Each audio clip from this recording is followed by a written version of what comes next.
Hello and welcome to the Frontington and Backwoods Railway. In this video I'm adding power to the tracks of the new station I'm building on the other side of the shed. And to do that I needed a new invention. Let me show you how I got there. Here's my laptop. It's running JMRI, allowing me to control all my locomotives, and it's running a custom web application that controls my points and signals.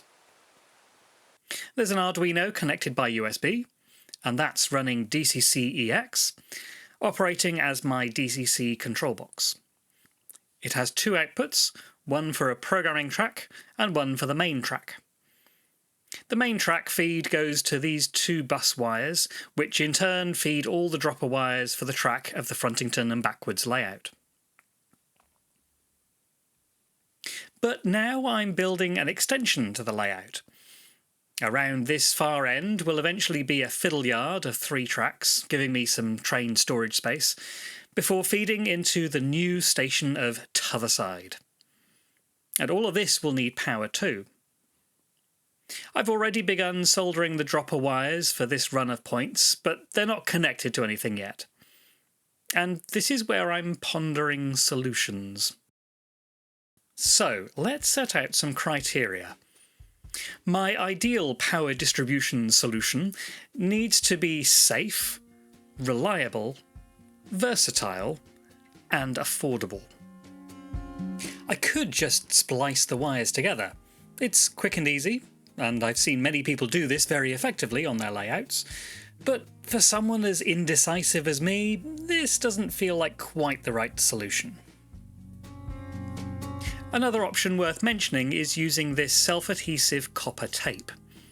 It's electrically conductive, you can put it wherever you want, in as much quantity as you like, and solder wires directly to it. Again, it could definitely work. I just don't like the idea of all that electricity being so exposed. Then there's the infamous Wago clips, of which I currently have approximately none, so I can't show you. Use your imagination. Some people really like them, others avoid them. A better solution is chocolate blocks, because chocolate is always a better solution. When I built Frontington, I used these screw terminal blocks, sometimes called chocolate blocks.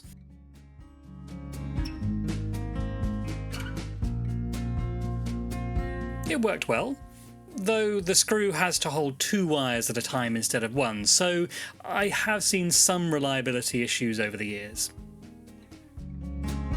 I also considered these off-the-shelf terminal blocks, as featured on Chadwick Model Railway, and even these slightly more affordable ones.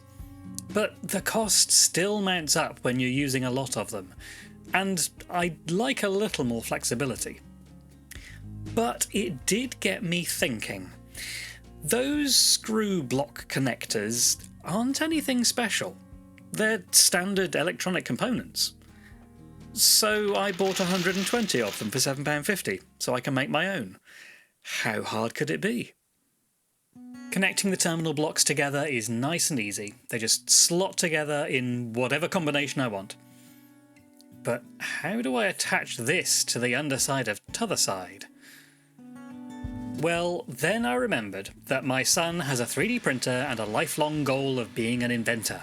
So I gave him a couple of these terminal blocks, described what I wanted to achieve, and let him loose on his 3D design software of choice. And after a little iteration, this is what we came up with. I mean, I say we, it was almost entirely him.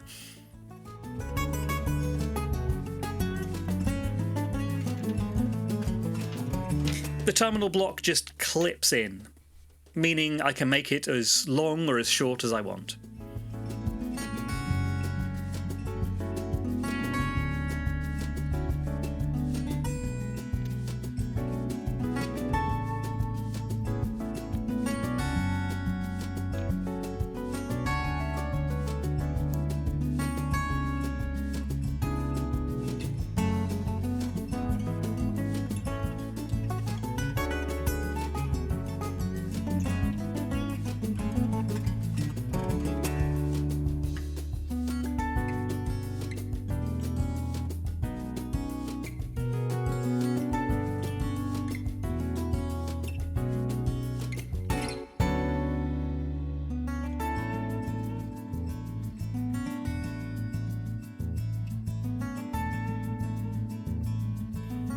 The exposed pins could still be a concern, but you can cover them with some electrical tape or even a short bit of paper straw.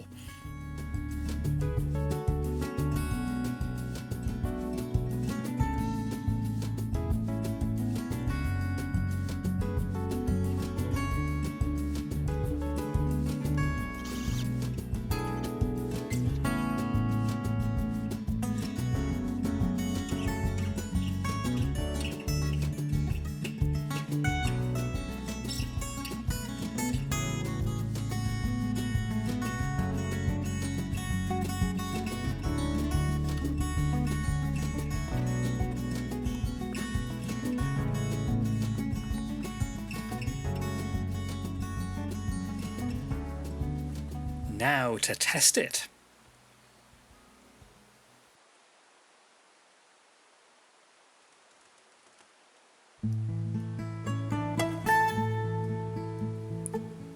Yes folks, that's the first locomotive running on Tutherside.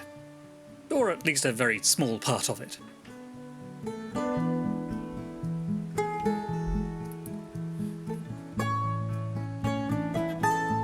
I'm really pleased with how this has turned out. Huge thanks and appreciation to my son for whipping up this little gizmo in hardly any time at all. It's an amazing invention, and I'm really proud of him.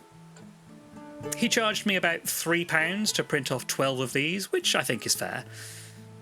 If you want to use it yourself, you're very welcome to, at no charge. There's a link in the description to the CAD model. All you need is a 3D printer. It's not patented, so please play nice. Just remember you saw it here first.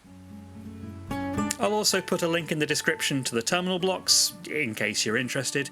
It's not an affiliate link, I'm not sponsored or anything, I'm just giving back to the community. I'll use these to crack on with wiring up the rest of the track at Tutherside. But that's all for this video.